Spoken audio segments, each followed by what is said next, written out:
Now that is after a few I years, you do. got an extra week. So I guess you got so who's your number 10? Who is your number 10 as far as who had a great year? Luann de Lesseps is number 10 on my list. Ah. Why Luann? You guys, Mhm. when Luann walked out in 2024 in Dublin at that, I think it was like a gay pride festival. And I'm telling you, when that crowd erupted like they were seeing Morgan Wallen, like they were seeing Taylor Swift, I thought to myself, she has transcended pop culture. She's not even on a housewife show. Although, was she on a Crappy girls Lake? trip? No, did Crappy Lake air in 2024? No, because I went to the premiere party last year. It was, I think, I don't think it was, no, it was last year, last You guys, September. this woman is making a great, healthy six-figure plus income, and she is not even on the show. And you know what I like about Luann too? Luann stays out of the fray. She stays out of the mess. You don't see her tweeting at people. I don't dislike Vicky Gunvalson, but it's now grabbing at every straw, at every, and Luann, you don't see Luann. She ain't really, I mean, she does podcasts, she does interviews. She's got that smoky voice like I do right now.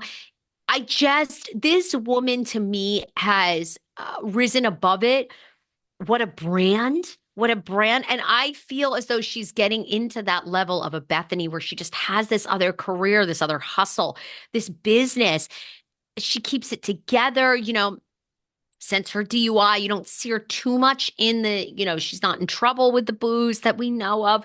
It was a very good year for Luann. When she came out in that iconic festival and the cheers and Money Can't Buy You class and Giovanni. I just am like, wow, these hits that were what did they do? How many years ago were they?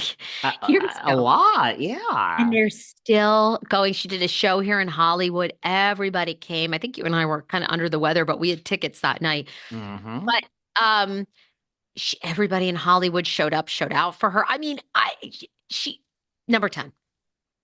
I get it. That's a good one. And the thing about Luann doing interviews, like just to be clear, she don't do interviews unless there's like, here are six dates. Let's promote them, David. Can I come on? I mean, Luann is, if you watch her on Watch What Happened, she was just on a few weeks ago. I mean, she slips that cabaret in. She sings so Luann doing interviews is like a David Yontef doing interviews. Like she is there at a plug and there's no harm in that. Look, she even says like knowing her in the real world, she says like, I am lucky. Like she gets it. Like she has a legitimate business that you look at like a Sonia or some of the others that wish they had a real true side. This great choice. My number 10, again, this is not who we like. Everyone knows I don't like Vicky. Maybe she is out of my top 10. This is not personal, so don't think I put this person at number 10 just because I like them.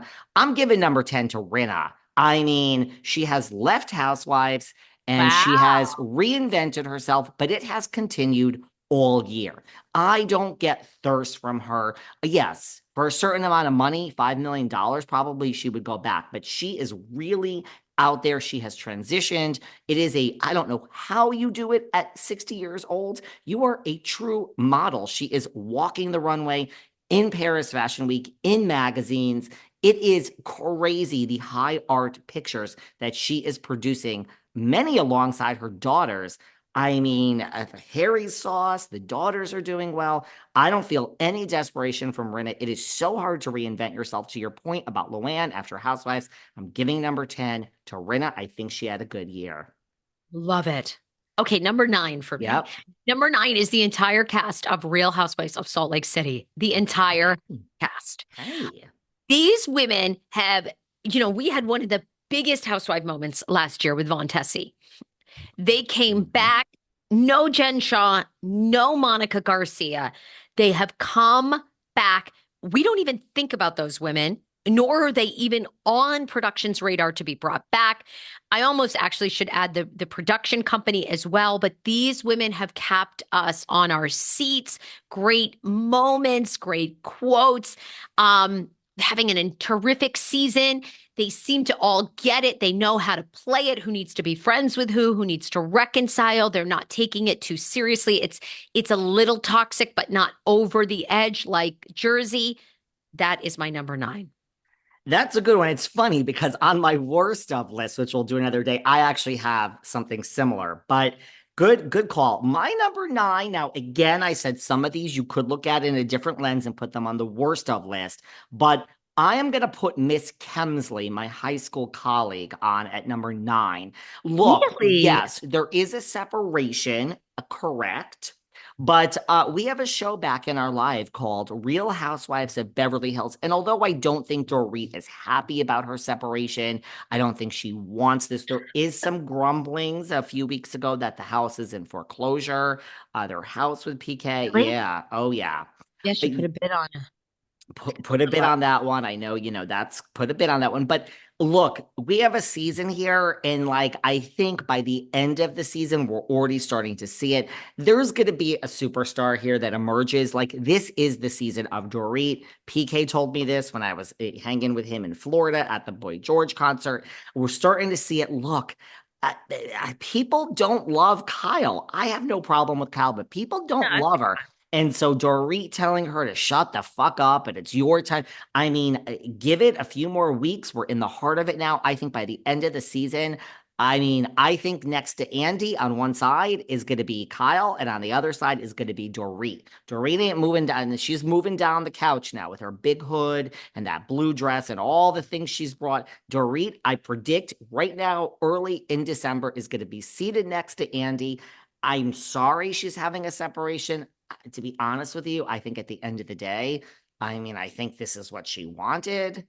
This is the season of Dorit, and she's solidifying herself to come back. I can't believe it. Another season. She owns this season of Beverly Hills. Number 9 is Dorit. That's important to her. Number 9 is Dorit. I love it. Okay. Shout out to Amity Regional High School in Woodbridge, Connecticut. Go on.